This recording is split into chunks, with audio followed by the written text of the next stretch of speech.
Good evening to Sir Faisal. My name is Sakina binti Abdul Malik, and today is a pleasure to present an assignment 2 together with my team member. We will hope this presentation will be clearly convince the effort and understanding that we put in our poster. Let's begin. Food riders play an important role as a gig economy, especially during the COVID-19. However, they often face unsafety and unfair working conditions. This poster will share the main safety and health issue that they face, and also the lack of proper protection and our suggestion to improve their well-being.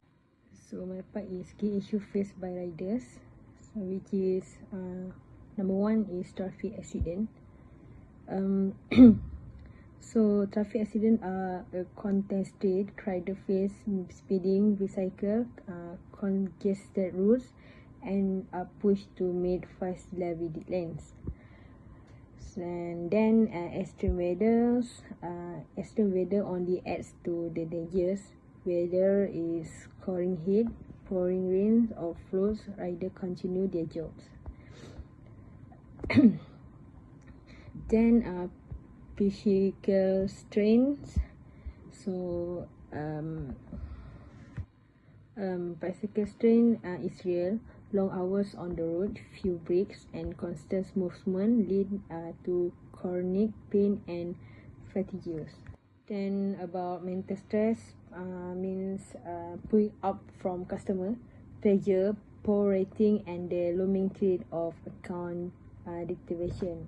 That means sometimes customer have a macam-macam perangai, so we need to tahan mental.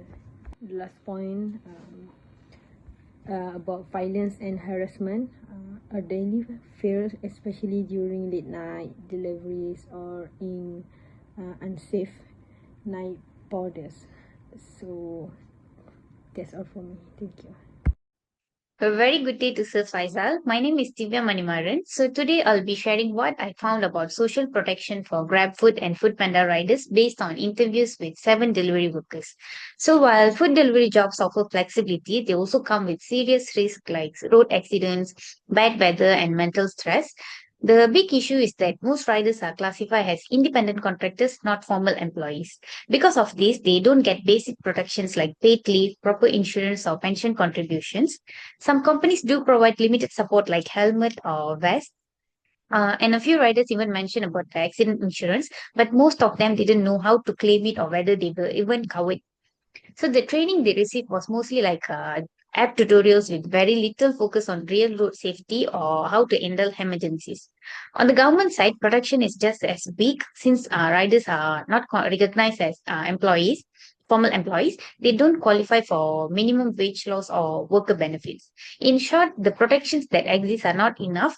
Both companies and government need to step up and take responsibility to ensure riders are safe, respected, and treated fairly in this growing industry.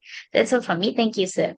Hello, my name is Edwinio. My student ID is 012021091839. Okay, today I'm going to present about the occupational safety health of food delivery riders on the part of gaps in protection. The first one is we can see lack of proper insurance and unclear claims process. So basically, they are gig workers, so they don't have insurance supports like us, government and private company workers. You have the SOXO, okay, they don't have it.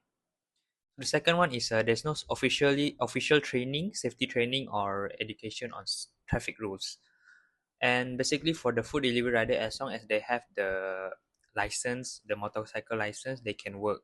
So there's no actual training by the company itself, the Foodpanda and the Grab, for the safety training or the education on the safety traffic rules. Third one is there's minimal to no mental health supports. Okay, so basically they are worker, their brain can drain. Okay, they can get tired, they can get depressed. Some of them get depressed by working this every day, and there's literally no mental health support. Actually, by from what we interviewed, okay, the 7 person, they actually don't have the support for them.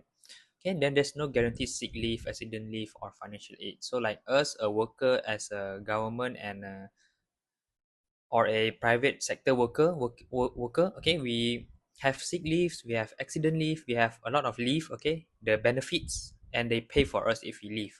But at they are gig worker, they are working on their own, they don't have sick leave. If they are sick, they're gonna stay at home and there's no income for them. And riders also not treated as employees, so there's specifically no legal labor protections. Okay, so they are working on their own, they are gig worker, they are the freelancer, okay, just like the editing, like video editor, freelancer, okay, they're working on their own, they don't have a legal labor protection as of now.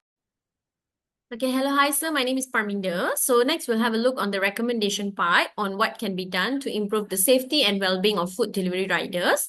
So firstly, I would say that companies should actually provide free safety gear for their riders, which includes helmets, jacket, gloves, and also reflective vests.